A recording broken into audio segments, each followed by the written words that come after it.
পাশাপাশি একই দিনে সরস্বতী পুজোর আয়োজন করবে নেতাজি সুভাষ বিদ্যানিকেতন। দুটিরই প্রস্তুতি চলছে বিদ্যালয়ে। তবে সরস্বতী পুজোর সময়সূচিতে কিছুটা পরিবর্তন আনা হয়েছে বলে জানালেন বিদ্যালয়ের প্রধান শিক্ষিকা। আগামী শুক্রবার 23শে জানুয়ারিতে নেতাজি সুভাষ বিদ্যানিকেতনের এই বর্ণাঢ্য শোভাযাত্রা রাজ্যে একটা ঐতিহ্য হয়ে দাঁড়িয়েছে। কিন্তু এবছর একই দিনে পড়েছে বাগদেবীর সরস্বতী পুজো।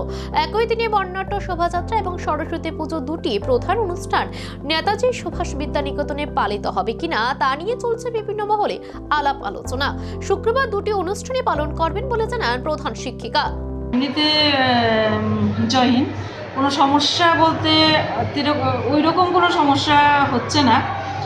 আর প্রবলেম তো হবে ওই দিন, মেইন প্রবলেমটা হবে কারণ যেদিন 23শে জানুয়ারিও পড়েছে, আবার সরস্বতী পূজা সেম টাইমে, আবার ওই দিনই হচ্ছে 23শে জানুয়ারিও সেম। কিন্তু যেহেতু নেতাজি সুভাষ বিদ্যানিকেতন, সুতরাং আমরা 23শে জানুয়ারির প্রাধান্যটা বেশি। কিন্তু যেহেতু বিদ্যানিকেতন, এখানে সরস্বতী পূজার প্রাধান্য আছে, তো আমরা ঠিক করেছি মানে দুটোই করব, একদম সঠিকভাবে দুটোই হবে।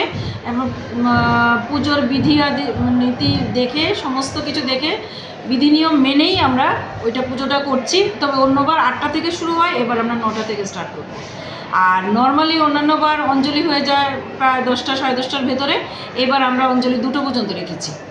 কারণ শোভাযাত্রাটা সেমই চলবে। আর শোভাযাত্রা আমাদের সেমই চলবে, এটার মধ্যে আমরা কোনো পরিবর্তন সেরকম আনিনি।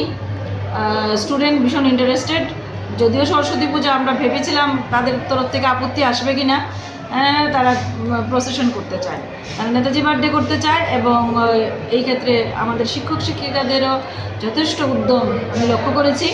তারাও বিভিন্ন আইটেম নিয়ে নেমেছে, এক একজন এক এক রকমভাবে প্রস্তুতি নিচ্ছে। এবং এটারই আপনারা দেখতেই পাচ্ছেন যে মাঠের মধ্যে প্রিপারেশন চলছে, কীভাবে রিহার্সাল হচ্ছে, কিভাবে তারা কি করবে না করবে, ড্রেস টেস ম্যাক্সিমাম হয়ে গেছে।